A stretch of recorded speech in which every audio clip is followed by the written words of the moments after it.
Good evening. I'd like to call this meeting to order. Today is Wednesday, July 17th, 2024. I'd like to begin by acknowledging that we're meeting on the traditional lands of Wosahoba, the First Nations, part of Mi'kma'ki, the ancestral territory of the Mi'kmaq people. Could we all rise for the singing of O Canada?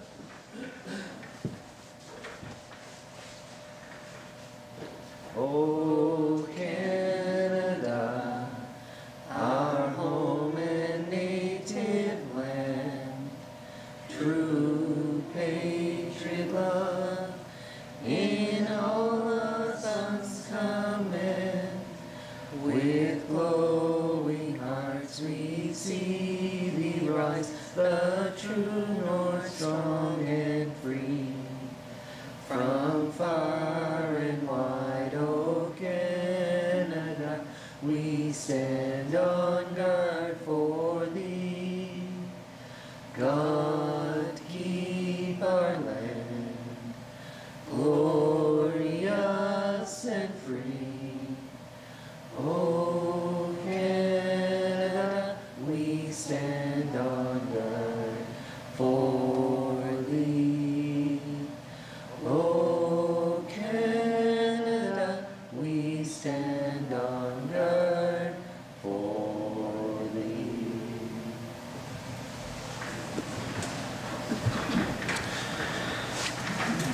Thank you very much, everyone.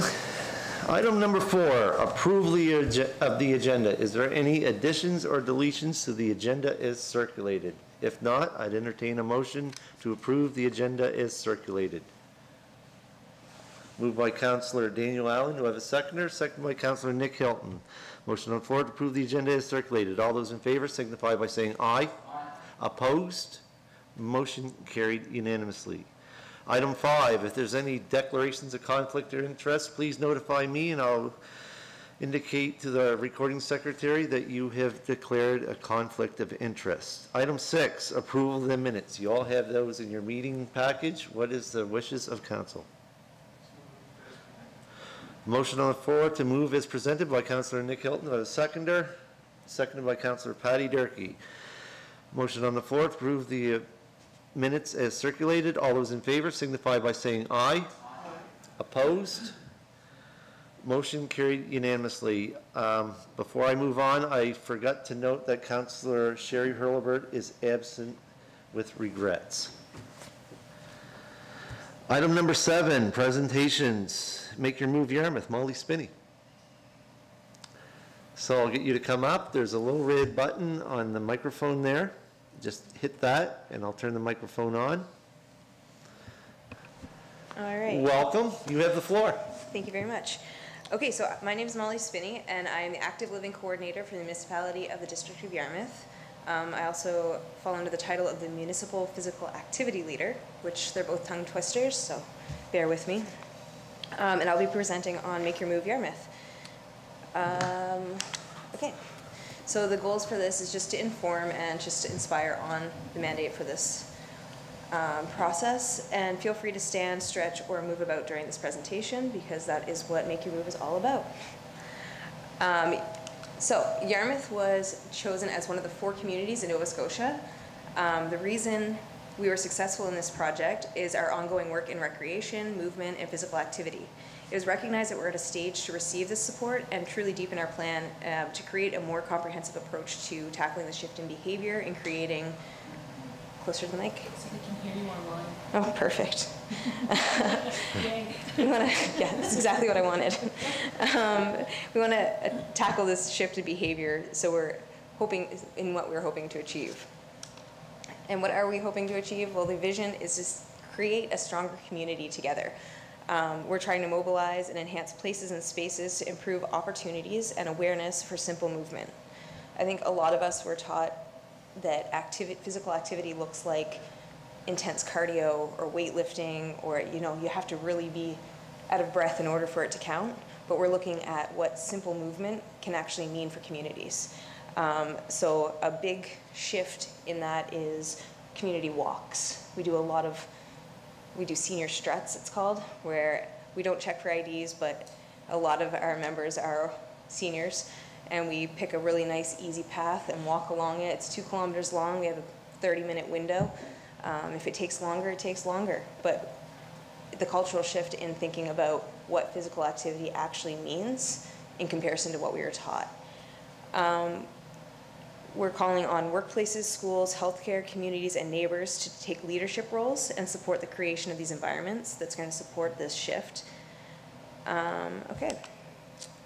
The big part that I am working on right now is developing a leadership team. So with Communities on the Move,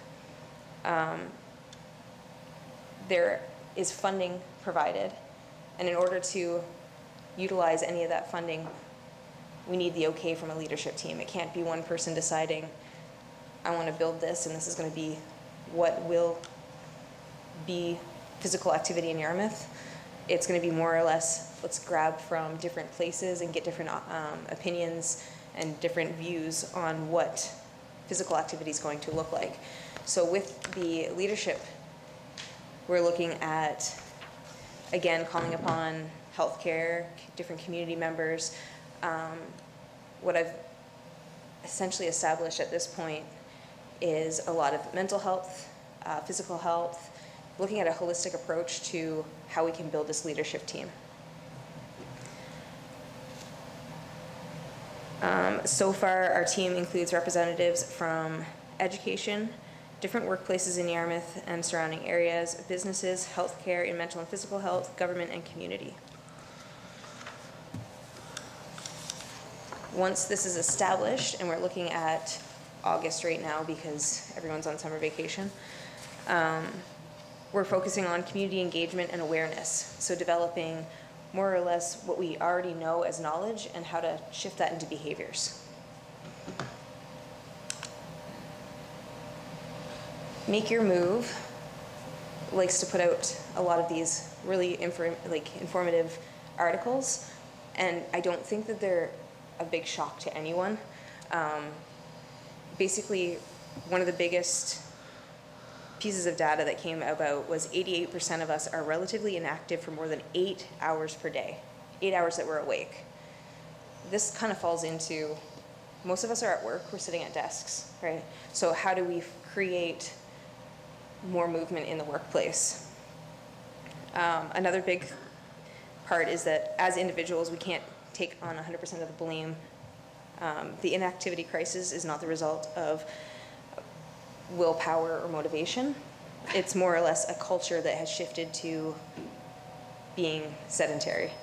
And of course, we have to also keep in mind that COVID played a huge role in that for us, and we've shifted into, not socializing as much, not being out in public as much. So movement settings that we look at are workplaces, schools, community home, and how we get to places. So what are people doing during the day? Where are people during the day? And where do we spend most of our time?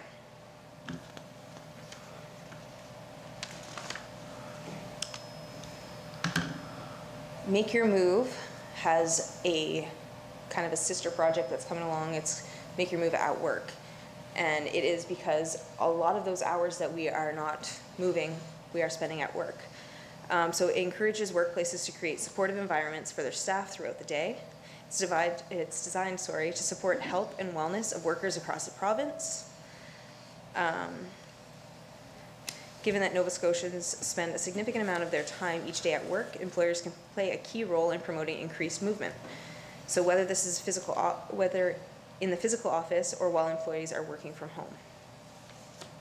One of the projects that we are launching next week, it will be next Wednesday, is Walk the Block Wednesdays, where we're challenging local businesses and essentially anyone within the community to take a 15-minute window on a Wednesday and just go out and walk and just see if we can get people moving out of the house just a little bit. It's good weather for it, so we hope that will play a big role in it.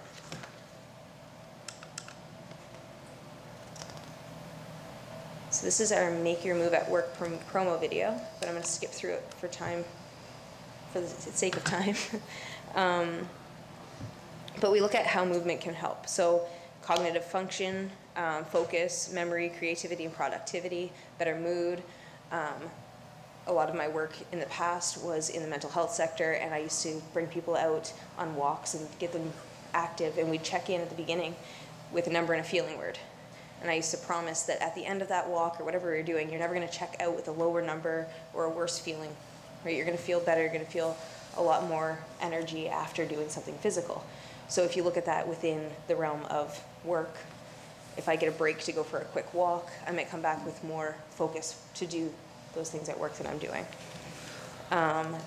We have research that shows physically active employees are happier, healthier, improved performance, they're more productive, more resilient, and have lower risk for some workplace injuries.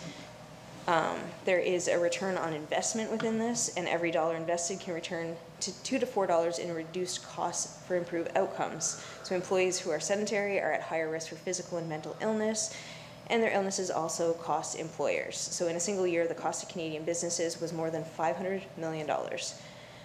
Employee absences cost the Canadian economy roughly $16 billion annually. But physically active employees or wellness programs can save 1.5 absent days per employee.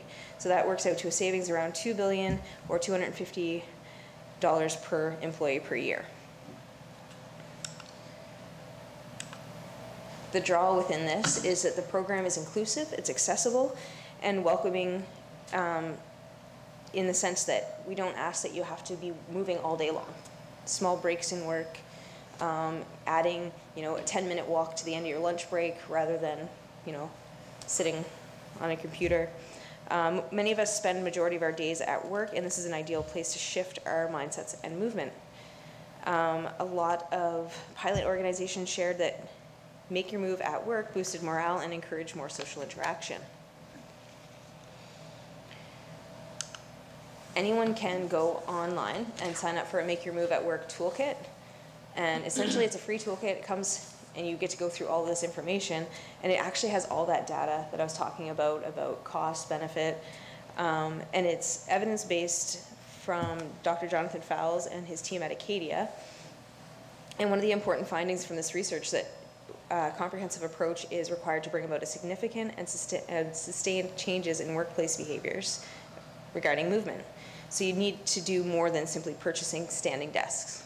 We have to understand why we're using them, right? A lot of people understand 30 minutes a day of working out was what we were looking for in the past, but now we know that 8,000 steps a day is that little ticket that we're looking for. So how can I do that throughout the day? Maybe that's instead of sending an email to another employee, I get up and walk something over to them. So we're just looking at increased movement and reduced sedentary time while working. Our next big steps with Make Your Move in the workplace is to introduce this to different workplaces, support employers in developing a team. So that means I'm not going into every single workplace as Make Your Move in the workplace. I'm introducing it and allowing people to champion this in giving them the confidence to run their own programs. So I've done this in a couple of businesses now, and it seems like everyone's really excited to get that extra little bit of movement throughout the day. And we've been boosting it with like incentives. Everyone likes swag, so to speak. So we go in and help out and set up some prizes for those who are getting out and moving the most. But right now we're looking at a lot of these teams need to understand that there might be a budget that needs to be allocated and how to set that up. So a lot of it falls on our plate within, or my plate within, to speak to the Make Your Move at Work people and bring them directly to these different businesses and organizations. So yeah, if there are any questions, my email is molly@munyarmouth.ca. But a big piece of this is to build momentum, and that's what we're looking at getting this summer with the walk a block and on a Wednesday, and we've got different mindfulness walks that are going on, and just really getting people mobilized within the community. All right. Thank you, Molly. Is there any you. questions from council? Comments? Staff? Thank you very much, Molly. 8,000 steps for me is nothing. It depends on where you work. Fortunately, my job is I'm on my feet all day, and I do have a meter that I track my steps, and I average about 12,000 a day. That's awesome. We actually have, through our lending program, we actually have activity trackers. So it makes it easier for people to come in and rent out activity trackers to keep count of their steps. Mine's done off of a watch and an Yep. app on my phone. Perfect. Thank you so much. Thank you.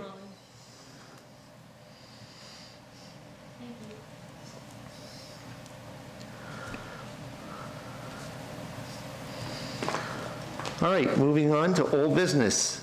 Item number 8, 8.1, Communities in Bloom Report with Mark Lynn, Community and Economic Development Officer.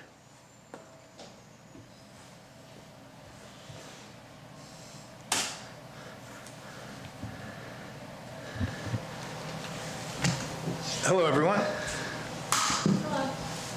I'm hoping you folks had a chance to read that brief. A couple things I'd like to highlight, though. The overview itself, reading verbatim here. Community in Bloom is a nonprofit charitable Canadian organization committed to fostering civic pride, environmental responsibility, and beautification through community engagement and the challenge of friendly competition. The program nurtures involvement and action by citizens of all ages, municipal governments, local organizations, institutions, and businesses to strive to improve the tidiness, appearance, and visual appeal of neighborhoods, parks, open spaces, and streetscapes through the imaginative use of flowers, plants, and trees.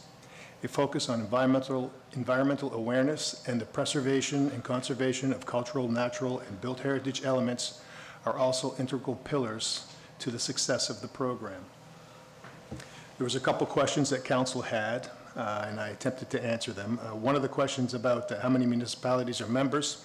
I did a little more research since I had handed this in, and I did find out that when you decide that you want to enroll in the Community in Bloom's program, first order of business, if you will, is to create what's called a community profile.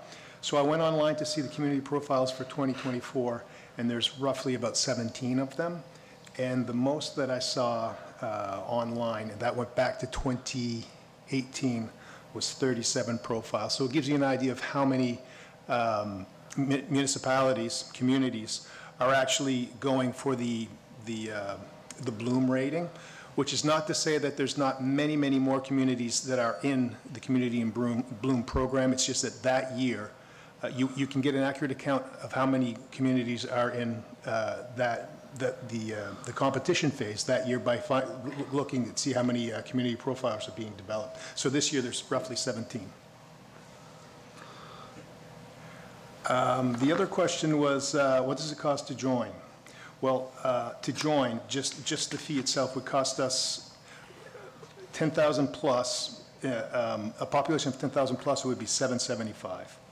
And then you would have we would be responsible for the travel and the expenses to host 2 judges to come here and judge us.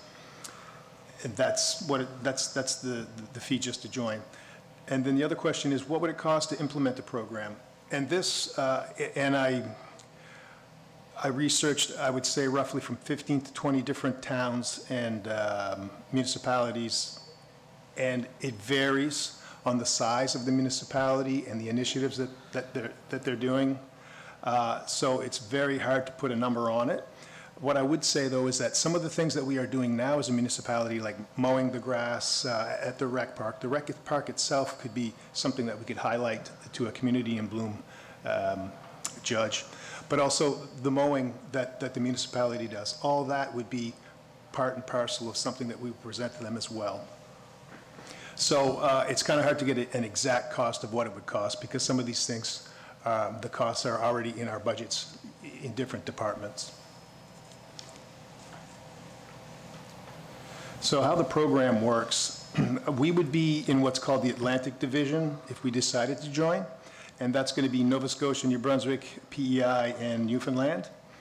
And they would pair us with a like-sized community, and then we would be judged accordingly. And there's 6 criteria that they judge.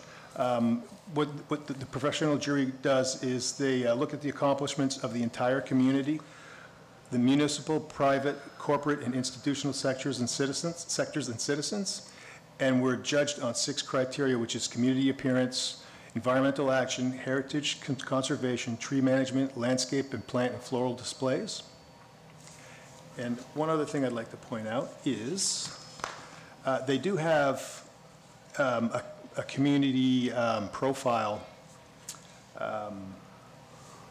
template, if you will, and we can follow it. If anybody can follow it if they like, or they can totally disregard it and do whatever they like to put forth their communities, put their community's best foot forward.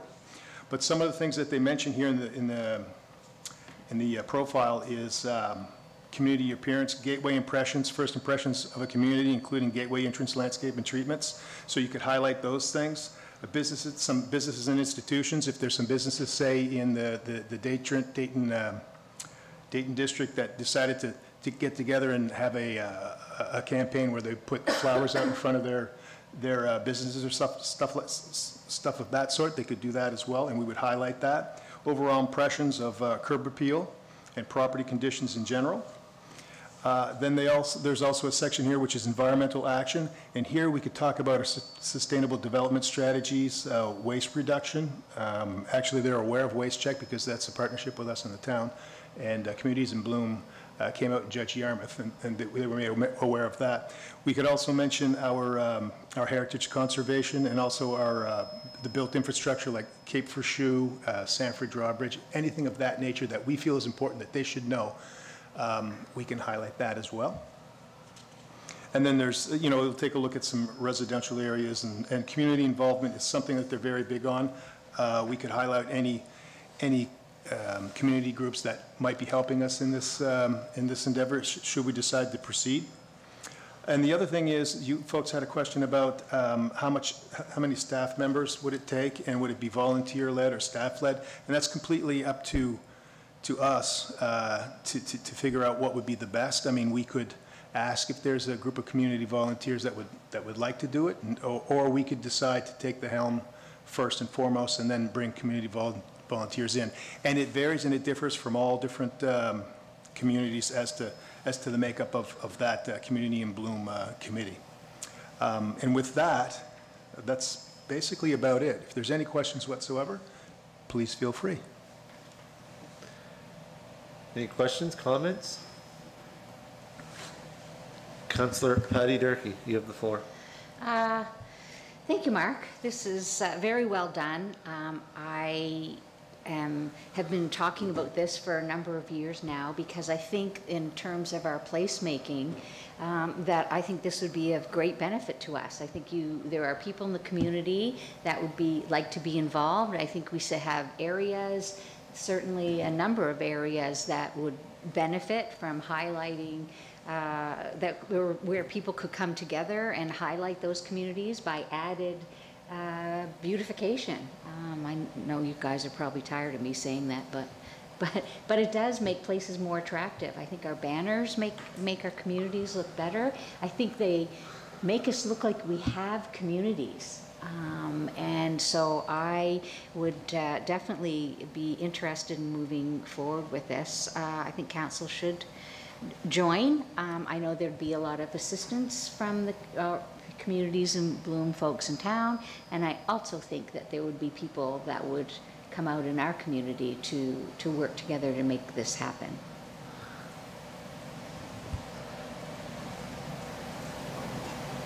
And so I would like to make a motion that the municipality of the District of Yarmouth join Communities in Bloom and look towards both communities and staff coming together to create an organization that will benefit the beautification of the municipality.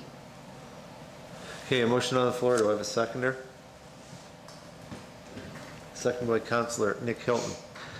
Discussion on the motion on the floor. Go for it. Patty, Councillor Durkee, you still have the floor. Councillor Nick Hilton. Thank you, Mr. Chair, and I have no problem seconding it because I have but I have lots of questions at the same time. I'm not sure if the approach should be to start it right away or do some work to figure out what that would look like. I have questions around the cost to the municipality if we're taking on that work, if we're putting that out there. Like, is there any way, and through you to staff, Victoria or Mark, like, what would that look like in your eyes? I feel like we really want the community to take this on more than we want our staff taking this on. So, but yet we still need to identify places in the community that we would do some of this work. Like, I feel like there's more to it than just saying we're going to join in that be it. What do you see as direction? So it could be just that. You could say, let's join and not do a thing. Do everything that we do normally and then get judged. And that's the baseline, right? And then we'll know how many, whether on a scale of 1 to 5, 5 being the best, 1 not so good, we would get a Bloom rating. And then from there, we would build upon that next year. Say, okay, well, we missed the mark on the heritage sites or on, say, the rec park specifically or something like that. And there we could, next year, we could go and try to ameliorate that, to improve that. So yes, it could be just this simple thing of just saying, yes, let's join and see what our rating is and then go from there. Or I'll use the Sanford Drawbridge again. Beautiful thing. To me, it's a diamond in the rough. It really is. As good as Cape Forshue is, I think Sanford could draw a fair bit of folks too, tourism-wise.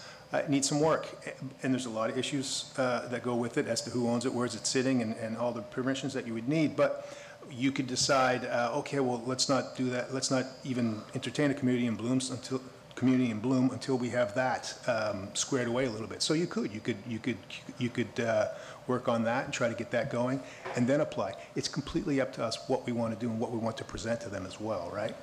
So, so getting back to what it would cost, as I said, we're already doing some of these things. But if you decided that you wanted to take a project like the Drawbridge or Port Maitland Lighthouse and bring that in, and we were going to pay for that, although we're trying to decommission that, then the cost would, of course, rise. So it's up to us. I'd like to speak to that, Mr. Chair. Yes, go ahead. Yep.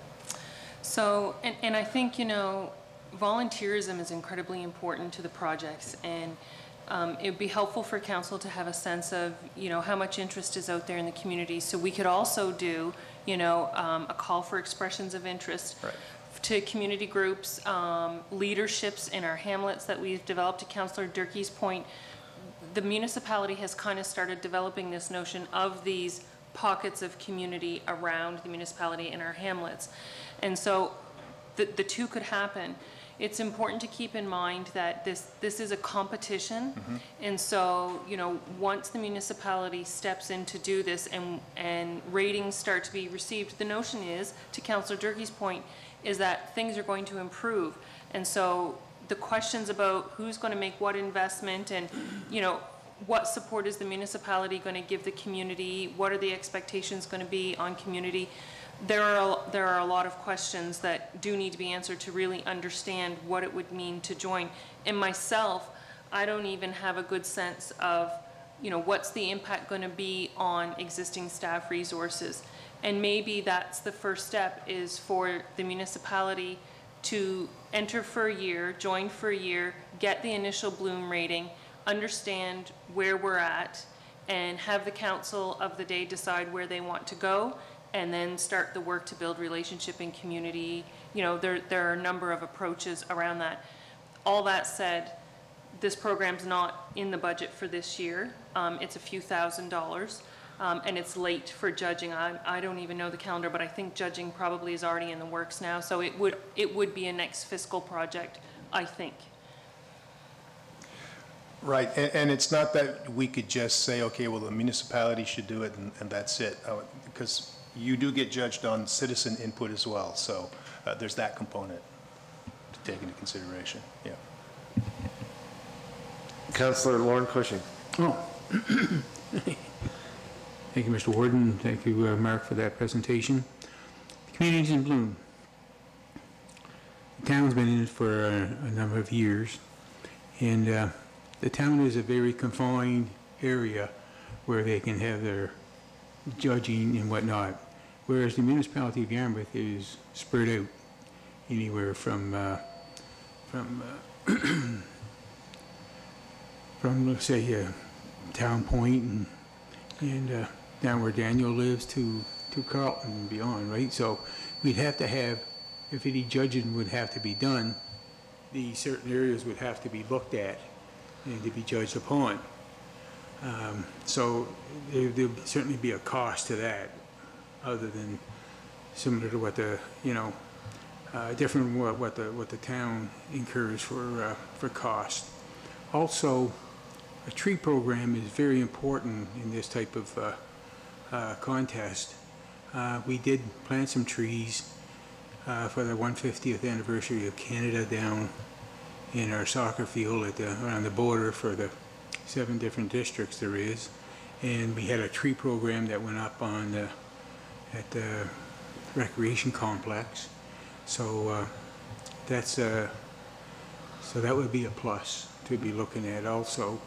And then if we get into the placemaking signage and whatnot, it could be I think we should be looking at a different type of approach other than what the town is doing, because they're so confined, right? But don't get me wrong, that's,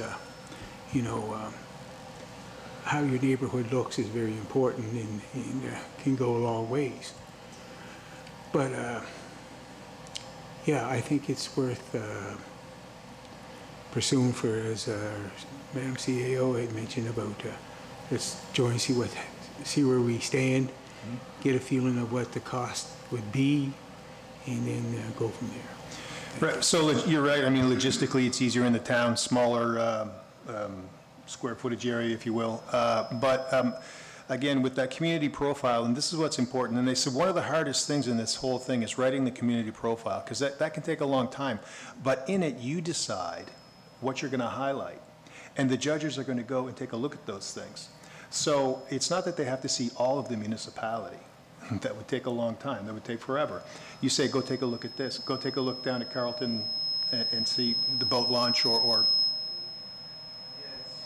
whatever it is that you want to highlight in Carlton, the Durkee Library, or take a look at Foreshue, take a look at our recreation complex. And we determine what it is that they look at, and then they judge us on it, right? Yeah. Deputy Warden Trevor Cunningham. So in terms of timing, and I'm not that familiar with the program, so as the motion was read into the record, we're saying that we join immediately, or we join for the next fiscal? It would be the next fiscal. We can't do it for, this, Madam CEO is right. It's already gone. Okay, so yeah, I mean, I think it's a relatively small amount, provided we're not spending all those other funds to kind of get a baseline next year where we might want to go. So I think for those reasons I could be supportive of the motion. Yeah, because it's a small amount, and we may want to, and we may do it the 1 year for the $700 and say, it's a bridge too far. We don't want to spend dollars, or we can't, or I mean. But again, we may have a series of volunteers and folks that are willing to put community money into it and so forth. And so given that I don't know that much about it, I think that it sounds as though it's worthwhile to join for the year and see what happens, and just get our feet wet and get a little bit of experience, and then make a judgment as to whether we want to do more or continue with it the following year. The Community in Bloom coordinator that I was talking to, that's what she had proposed that we do, is just join first year and get that baseline, go from there. Yeah. There's a couple questions before I move on to the next person on the microphone list. I'm going to ask the recording secretary to read back the motion that she heard. I cannot turn on. Just cancel your mics. There she is. She's on. Okay, turn your mics. Yeah, you're on now. Okay, the motion, as I heard, it was moved by Councillor Patty Durkee, seconded by Councillor Nick Hilton, that the municipality of the District of Yarmouth joins Communities in Bloom and look towards both communities and staff to come together to create an organization that will benefit the beautification of the municipality. Okay. Councillor Durkee's going to be coming up to speak. I'm going to ask her a question that regards to the motion. A little bit of clarification. Councillor Durkee, you have the floor, actually. So with the motion read back, was your intention with this motion to join this fiscal year, or next fiscal year? Whenever we can, because it sounds like we can't, I mean, it's not in the budget for this fiscal year, so it would be next fiscal year anyway. Okay. And that's fine. And just to add to that, it's about fostering civic pride. And maybe if we started doing something like this and people started understanding more about protecting our environment, that would be, you know, we talked about education because we have a problem with people dumping garbage and things like that, that all of these things that if we see that we're moving forward on and how important this is to our community, and once we start getting volunteers involved in it from these different communities, then it may take on a whole education component as well. And I do believe Communities in Bloom is not just about the voting. I think it's also about providing support and resources as well. You're correct. And I think that's really a component that we didn't really talk about. So I know people may have the impression that it's just about having people come and vote, No. but it isn't. It's about support on how to achieve some of these goals. And so my feeling on this could be a catalyst for how we move forward as a municipality in terms of the beautification. Okay. Thank you. Thank you. Thank you for that clarification. Councillor Nick Hilton, and then I'm going to ask a question then. Thank you, Councillor Mr. Chair. Yeah, actually, the motion's better than I originally thought. Because I too think it makes sense for next year, because it's not just the admission fee, it's the price of the 2 judges. So you're right, it's a couple $1,000s that needs to be budgeted for. I guess question to staff, could we start the community engagement sooner to see if there's interest, like this year, through whenever we get a communications director online, to see if there is an interest, so that the council of next year will know going into the budget that there is an interest for our community members? Would that be possible? I guess I can't say if it would be possible to do the work and have it completed. There's a lot of feedback, I'm sorry about that. I think what I can say is, you know, by the time council's working on their operating budget next spring, we probably can have had some level of engagement. What level, I don't know. You know, I think that after the election, there's going to be a certain amount of community conversations happen anyway. There'll be feedback that candidates will receive at the door that could be very helpful to council moving forward. So I think we might be able to do some work. At what level, Councillor Hilton, through the chair to you, I can't make a commitment today on what, you know, the level of that effort would look like. Okay, perfect, thanks. All right, thank you, Ann. Thank you, and anyone watching online, my apologies. We are having a little bit of microphone issues. I hope you're not getting as much feedback as we seem to be getting here in the council chambers. With that said, I think the CEO brought up an important point with the municipal elections coming up. I do know that there is some community interest out in at least the Carleton and Kempt areas for sure. And it's in regards to trees. We have a lot of trees out near some of our municipal infrastructure that's actually decayed and dying, and some have been removed over the years, and some people, I had mentioned they'd like to see some of those trees put back. Also, there's been some interest out in the Carleton area about a community garden. So there is interest out there, but at how much interest there is, I really can't say for sure yet. I do know that Community Carleton for sure has some interest in that. I do know that community of Kempt, as I said earlier. I do know also the community out in Brazil Lake area had asked a couple different things. And there was a small community group out in the Lake Annis area as well. They had a community board where they put up some flowers, just some hanging baskets. It may be just as simple as that, but the community engagement piece, I think, will be important. And I do know that with the election coming up, that anyone that's going to be running in this next municipal election, they will hear different interests and things like that that's going to be coming up. So for the next fiscal year, there's going to be a lot of legwork done by people seeking election, that's for sure. So that's going to be their job. They want to be elected here, they got to be out to the community. So I would be in support of the motion as it's. Councillor Lauren Cushing. Thank you, Mr. Warden. One thing that the municipality of Yarmouth has to their advantage is our beach cleanups that happen several times a year in various locations. And that would be certainly a good high mark for us to attain. Excuse my voice, I don't know what the heck's going on, but but anyway, but the beach cleanups they happen every year, and it'd be very important to have those judged. Thank you.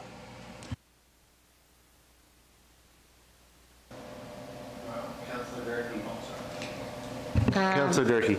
Thank you. I know Port Maitland, certainly folks there are interested.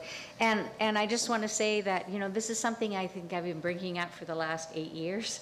And boy, would I like to see this on the books before the next election so that, people know that we are moving forward and trying to make the place more attractive. Any more discussion on the motion on the floor? Deputy Warden. Just I think as part of our newsletter, perhaps, going into the fall, if we decide this, that folks should be primed a little bit, saying we're looking for some input from our local communities in terms of communities and blooms, and that type of thing. I'm not going to get into wordsmithing at the council table at this point, but just some community awareness to try to get some feedback before we actually join. So I guess we can make as much of the membership as possible next year. Any more discussion on the motion on the floor? Question being called. All those in favor signify by saying aye. Aye. Opposed? Motion carried unanimously. Thank you, everyone.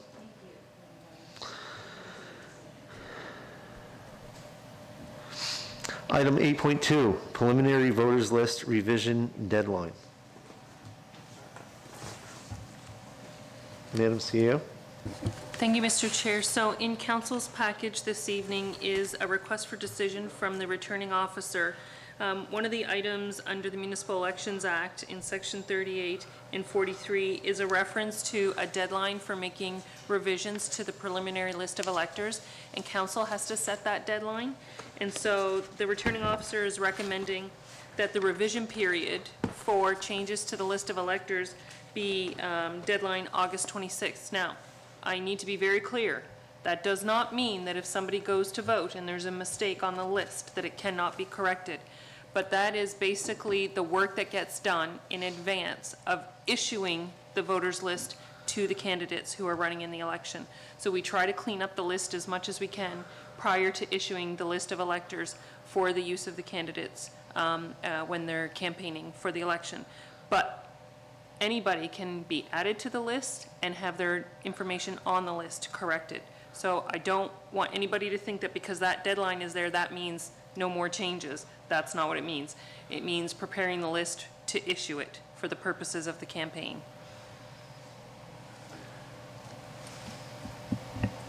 Deputy Warden.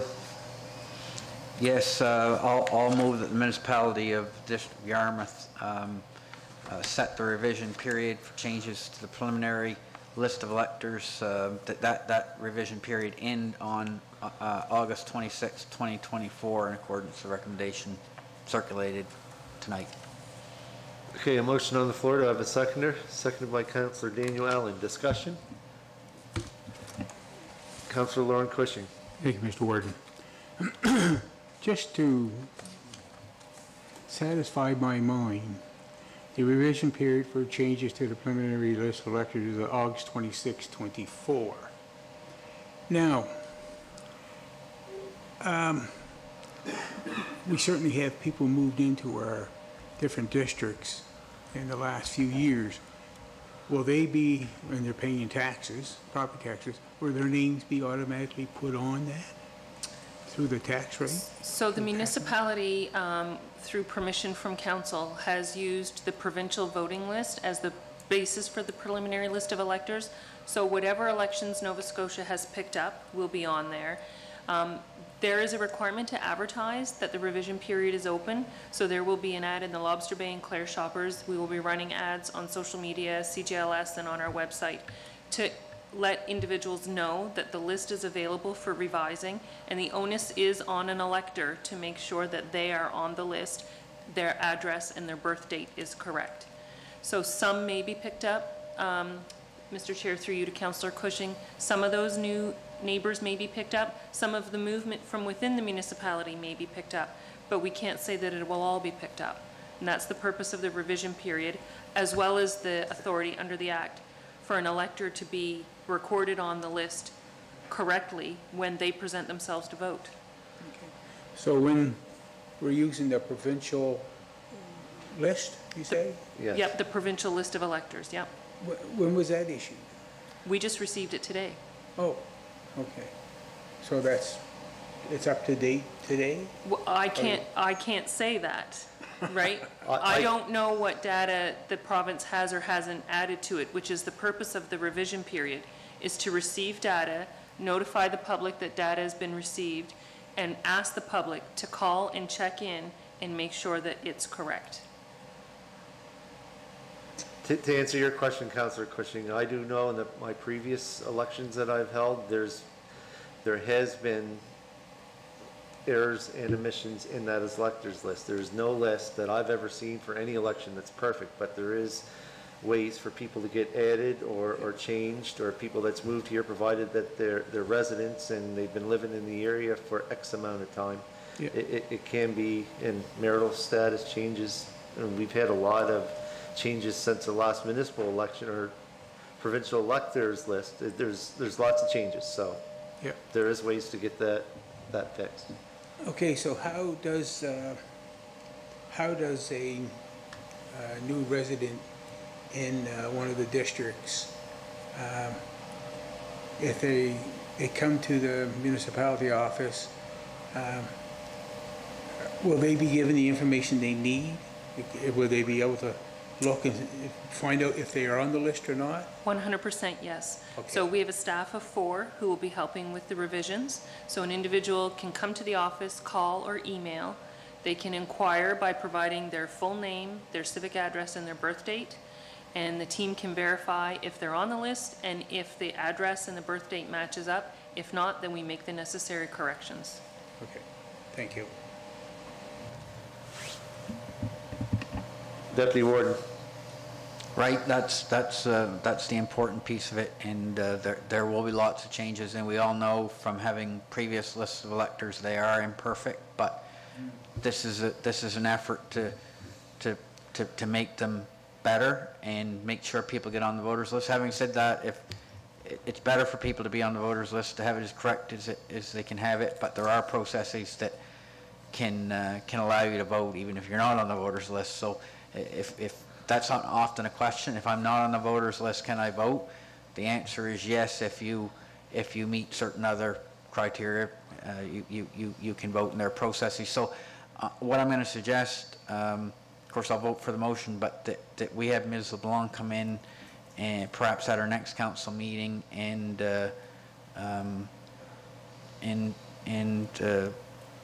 you know, give us a rundown of the process, perhaps, or I'm suggesting that there may be some other ways to communicate that information, and I'm sure she's doing that is the electoral officer for municipality of Yarmouth. So, Mr. Chair, through you to the Deputy Warden, so this is not new. This has been in the Act for probably I don't know how many 19 elections. since the It's a standard process. I think that the process is being communicated out to the public. You know, one of the reasons why council appoints returning officer is to create some arm's length from council to the election process. And so, you know, certain things under the act have to be approved by council, and then other things are the responsibility of the returning officer. So there's a communication campaign that's planned. And, you know, to my knowledge, there were no issues with the last election, which was my first election as your CAO, with anybody wanting to vote who couldn't vote. And that's the main thing. Any more discussion on the motion on the floor? Hearing none? All those in favor signify by saying aye. Aye. Opposed? Motion carried unanimously.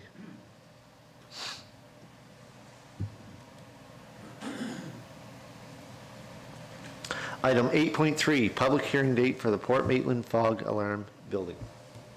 Thank you, Mr. Chairman. So under the direction of council, I have tentatively negotiated a purchase and sale agreement with the Port Maitland Hope of Light Society to take ownership of the Port Maitland Fog Alarm Building under the terms and conditions as directed by council. And so the next step under Section 51 of the Municipal Government Act is to hold a public hearing. And so my recommendation is that council pass a resolution this evening to hold a public hearing on August the 7th to contemplate the sale of the Port Maitland Fog Alarm Building to the Port Maitland Light of Hope Society. Councillor Patty Durkee. So moved. Motion on the floor, seconded by Councillor Nick Hilton. Discussion? Hearing none, all those in favor signify by saying aye. Opposed? Motion carried unanimously.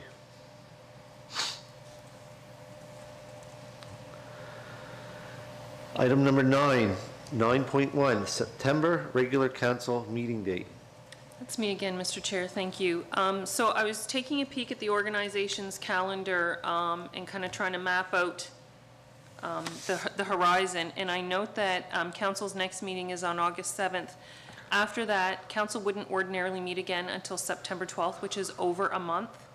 And so my recommendation to council is that for the month of September, instead of meeting on the 2nd and 4th week, we meet on the 1st and 3rd week of September to prevent that long space between your meetings. So my recommendation is that committee of the whole be on September 5th at the regular time, and that council be on September 18th at the regular time.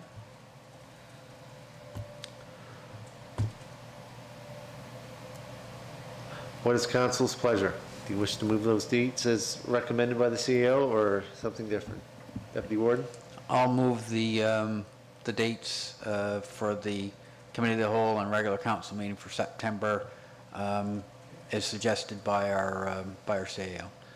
A motion on the floor. Do I have a seconder? Second by Councillor Patty Durkee. Discussion? I will ask this of the CEO. So the third week in September regular council meeting will be the last council meeting of this current council? Yes.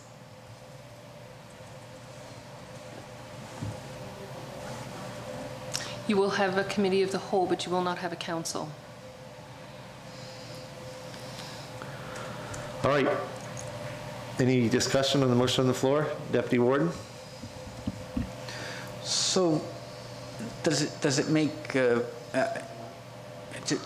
just have the one regular council meeting and have it when the committee of the whole would have it in the evening? Because having a committee of the whole is our last meeting.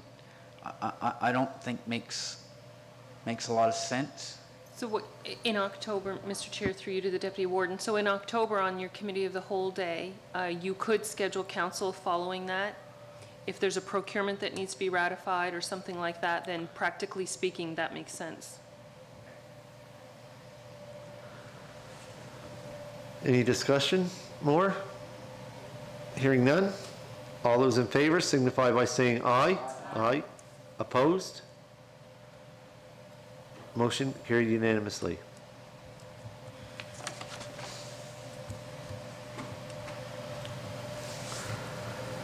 Item 9, recommendations from the Diversity, Equity, and Inclusion Advisory Committee, 9.1, population demographic. I don't know what is going on with me lately. There's some words that demography research. Some words I seem to have trouble spitting out lately, and I had that same trouble there the other day at the Canada Day celebrations. Couldn't say multicultural for some reason.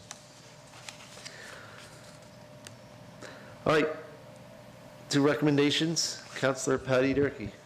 Thank you, Mr. Chair. We had an excellent meeting with excellent discussion, and it was decided that we should be looking at the demography of the municipality because our next motion is going to be increase the number of community members to participate. So I'm going to make the motion that the Council of the Municipality of the District of Yarmouth direct staff to research the demographics of the municipality and determine what groups and communities should be represented on the committee. Okay, a motion on the floor. Do I have a seconder? Seconded by Councillor Daniel Allen. Discussion.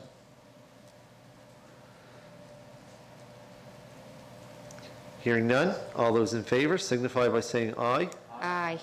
Opposed? Motion carried unanimously. Councillor Durkee. Thank you, Mr. Chair. So in addition to that, the Diversity, Equity, and Inclusion Advisory Committee recommends to Council that the DEIAC terms of reference be amended to include up to 10 citizen representatives. We just felt that at present there really wasn't enough people from the community, and that 2 of the members are council members, and that we would be better off with a more diverse group. So you made that a motion, correct? I did, I think. I may not have said the word motion, but. Okay, a motion on the floor committee, to increase yes. the Diversity, Equity, and Inclusion Committee up to 10 members. I did hear that. So motion on the floor. Do I have a seconder? Seconded by Councillor Nick Hilton. Discussion? I will say this much. I do remember when we were putting out the first request for people, for different community members to sit on this DEI committee, that we didn't have a lot of intake. And not that I'm against to increasing the number on the committee. Number one, up to 10 members. That's quite a large group, number one. And number two, the motion that we just passed in regards to the demography research, I think it'd be a little bit more appropriate that we wait to see back from that, to see how much interest there is. But then again, with the way the motion's worded, up to 10. So if we find 2 or 3 different members, there's room for them. But, Madam CEO? So I think either way, an amendment to the terms of reference is in order. Before staff brings the terms of reference formally forward for ratification, I think the demography is going to be available through Stats Canada. It might take us a little while to dig, and we might have to pay for a little bit of it, but I think the demography is going to be available. A census was done not too long ago. There could be some shifting because of the way people moved around, in 2020 to 2023.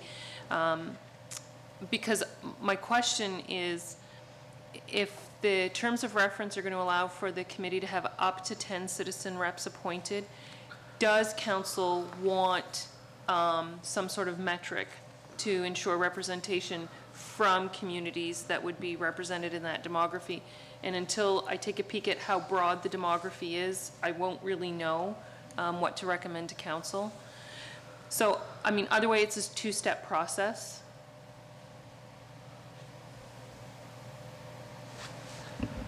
Councillor Durkee.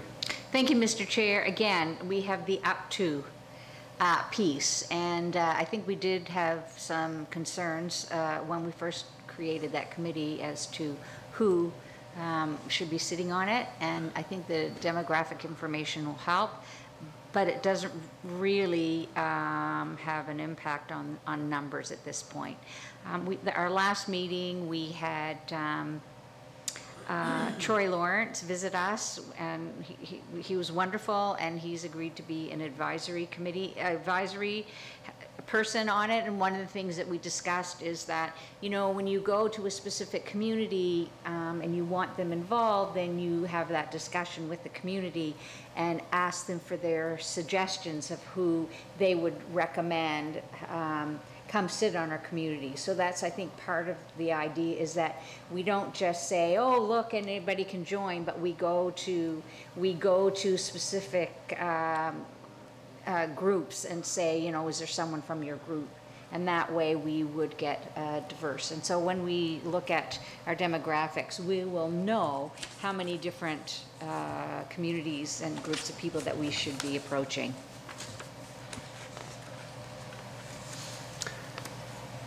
Any more discussion on the motion on the floor? Hearing none. All those in favor signify by saying aye. Aye. Opposed? Motion carried unanimously.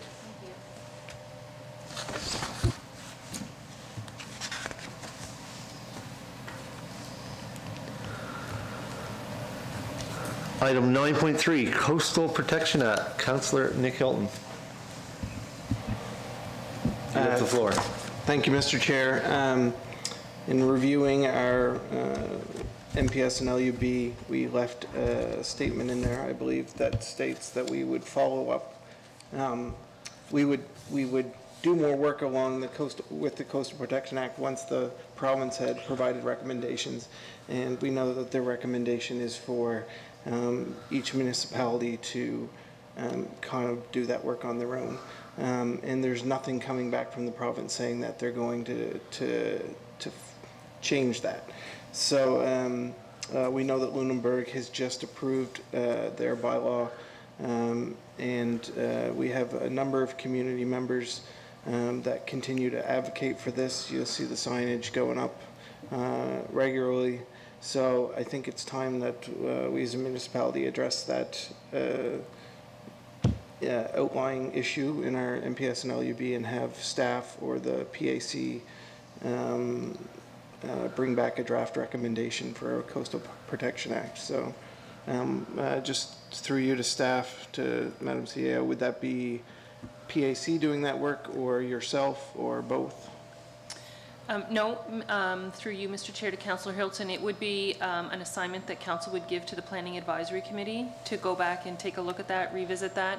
I know that the NSFM, I think, has filled the position, which is a support position to municipalities that want to undertake this work, help doing policy analysis and model bylaws and model land use regulations. So, yeah, sending it back to the Planning Advisory Committee and having them go through the work and do the public consultation and whatnot is, you know, is a piece.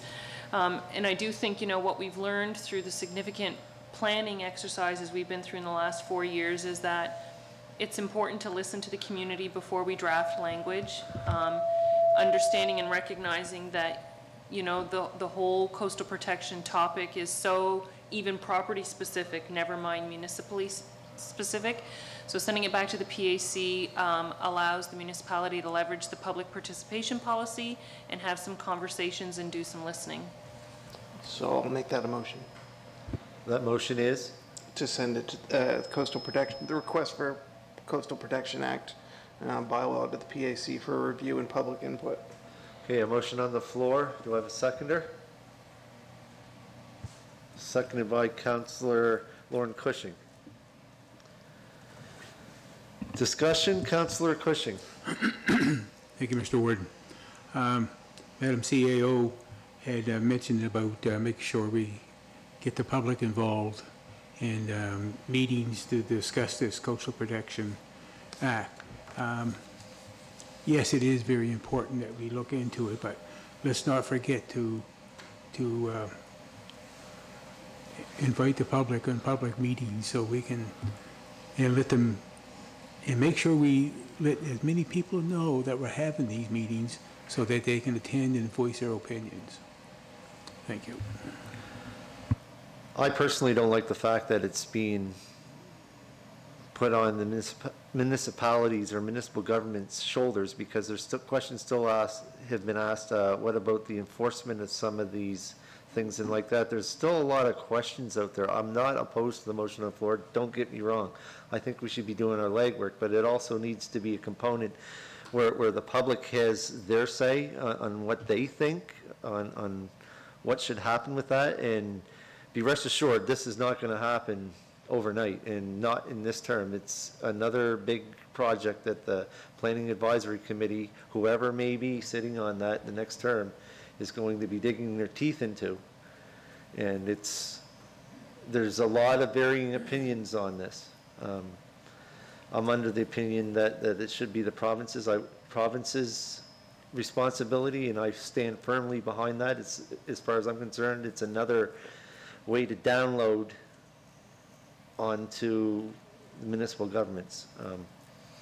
I think our municipal planning strategy and land use bylaws are very, very strong in some aspects for environmental protection in general, but this is very specific, and we don't have, number one, the manpower, number two, the expertise, and number three, the public input, because that was mentioned again. We don't have the public input on what they want to see, so it's going to be a large undertaking. I am in agreement with the motion on the floor, though. Deputy Warden? Sorry.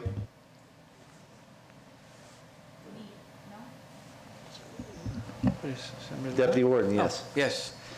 Yeah, I mean, I'm PAC chair currently, obviously, and I guess what I've learned, and we've learned collectively as a council, is that very thing that Councillor Lauren Cushman was talking about, that whatever is decided ultimately that around this topic of coastal protection, that there's like a really robust process in place, because you do need the social license no matter what you do is a municipality.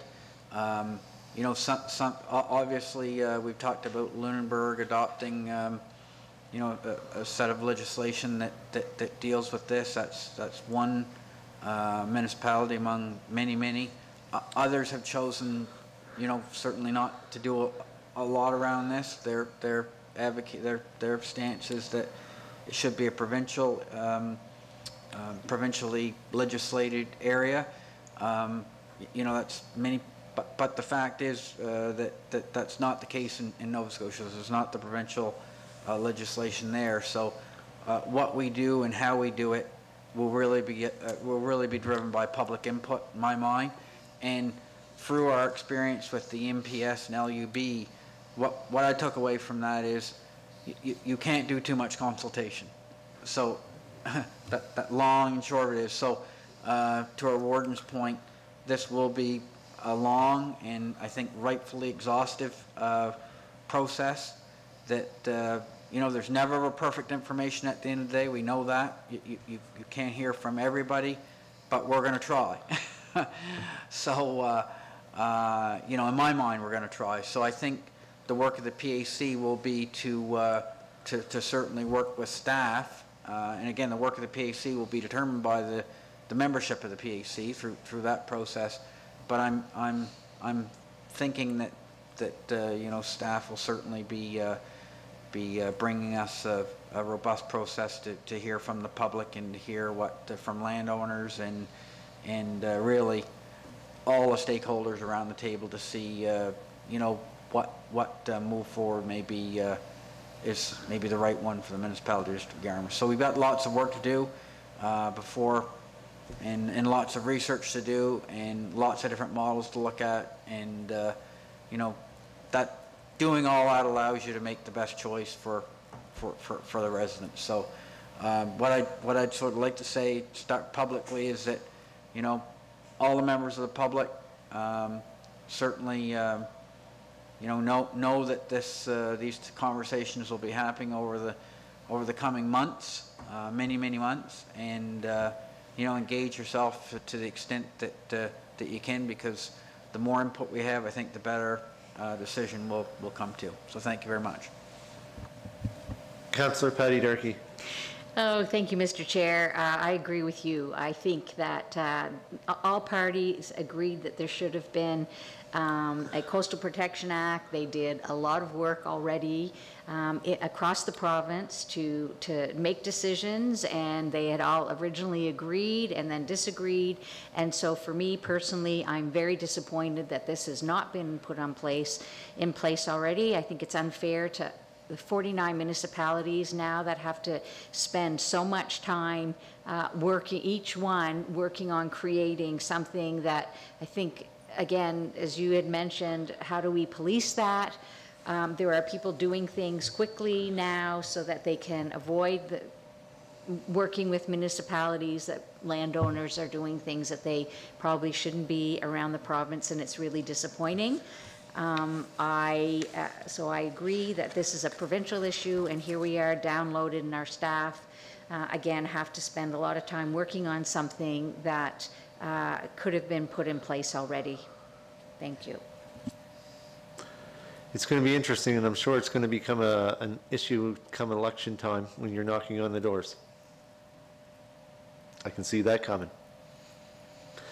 Anyway, there's a motion on the floor. Any more discussion on the motion? Hearing none. All those in favor signify by saying aye. Opposed? Motion carried unanimously.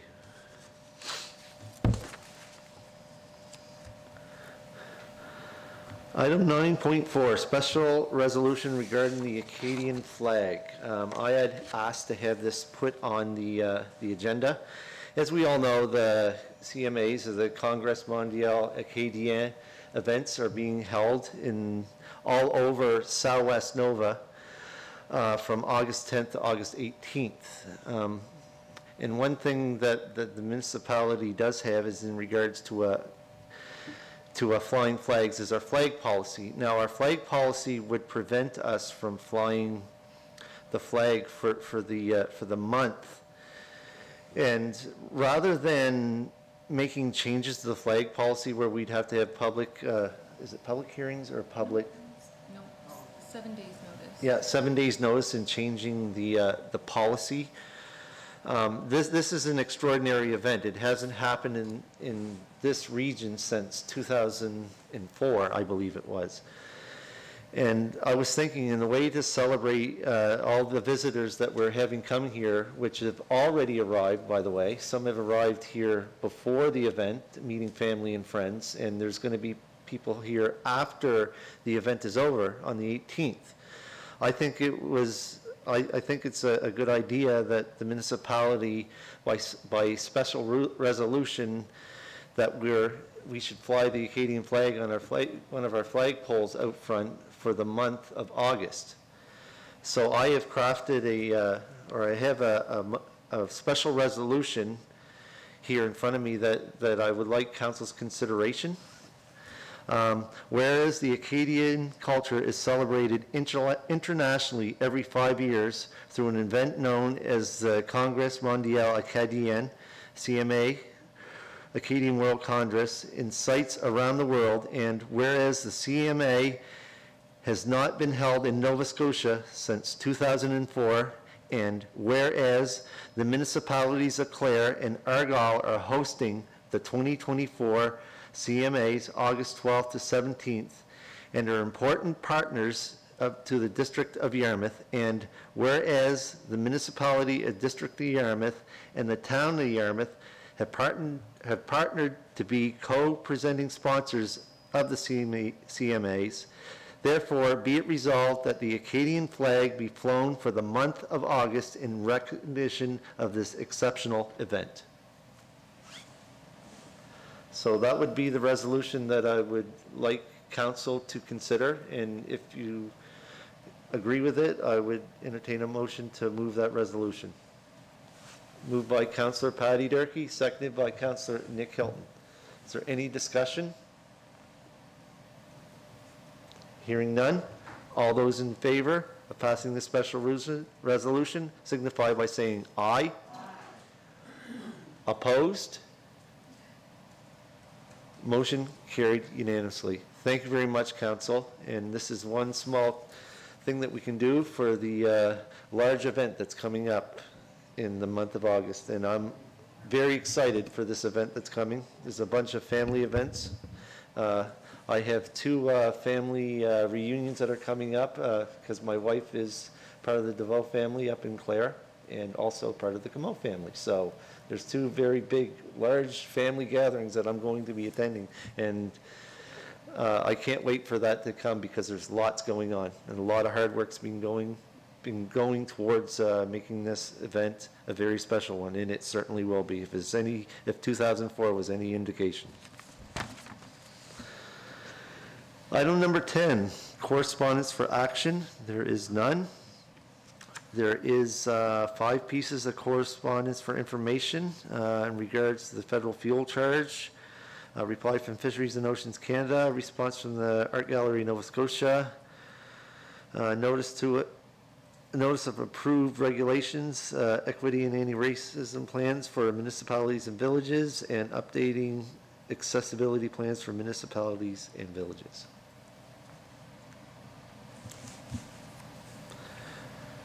No comments. Item number 11, reports, Warden's report. I have no Warden's report this month that I wrote out, but I do want to just give people an idea of what's going on in not only the municipality district of Yarmouth, but across our region here in Southwest Nova. Yarmouth Sea Fest, starting tomorrow. The Mayor's Tea, the Deputy Warden is gracefully going to be attending that on my behalf on, I think it's 12:30? Or is it 1:30? 1:15. You'll be attending that, the kickoff event with the Mayor of the town of Yarmouth. Also, I do know Councillor Patty Durkee enjoys this event, car show. She has what year? A 36 Chevrolet that's been working well. She calls it Roxy. She also has another antique car a lot of people don't know about, would be her Toyota, her convertible. Toyota 93, Toyota Sleeka. And I also have what I call a Chesterfield, be my father-in-law's 1985 Parisienne. So it's just like driving a Chesterfield down the road, and I very much enjoy that because people that know me know I'm a gearhead, and I'm also a mechanic by trade. Although it's not a Ford this year, I will be driving a car in that event. But there's a lot of events going on there. Nova Scotia, Western Nova Scotia exhibition, July 31st to August 3rd. There's lots of different events happening there. There's also a multicultural event happening there, where we'll be serving different foods. I have agreed to attend and serve on August the 2nd there, but there's all kinds of different events going on there, everything from horses to car pulls to shows. There's a lot going on, things for kids of all ages. As I previously mentioned, the CMA, Congrès Mondial Acadien, happening from August 10th to 18th. There is hundreds of events. There's 3 major events that I'm attending on behalf of the municipality. One up in the University St. Anne. Another one happening in Wedgeport. St. Anne is the opening ceremonies. Wedgeport is the closing. And then there was another one. There's so much on my calendar here. There's also going to be a trade show at the Mariner Center. And myself and I do know Councillor Lauren Cushing are going to be attending at our booth there, where we co-sponsored the event. Yes, Councillor Patty Durkee, and the list is quickly expanding. Our theme is kitchen party. I don't know if I'm going to bring my guitar there or not because I haven't played it in a little bit, but that's what a kitchen party is all about. You sit down and enjoy and laugh and have fun.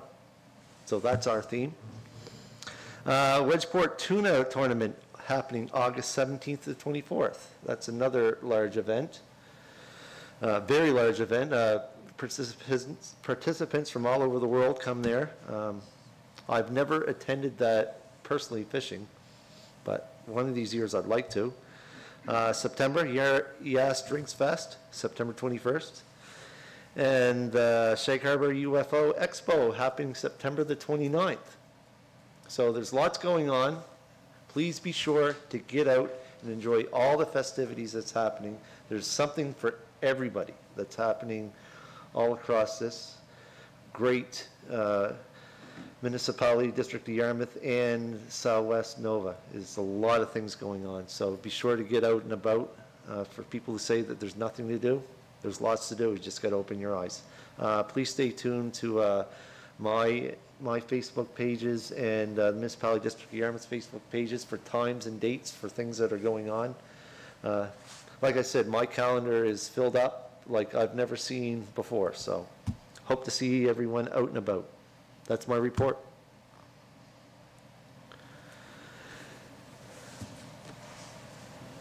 Okay, reports from legal entities. Anyone have, there's written reports in there, any verbal reports?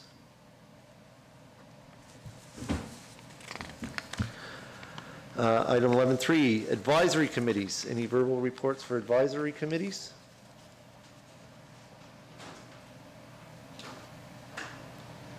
Ad hoc.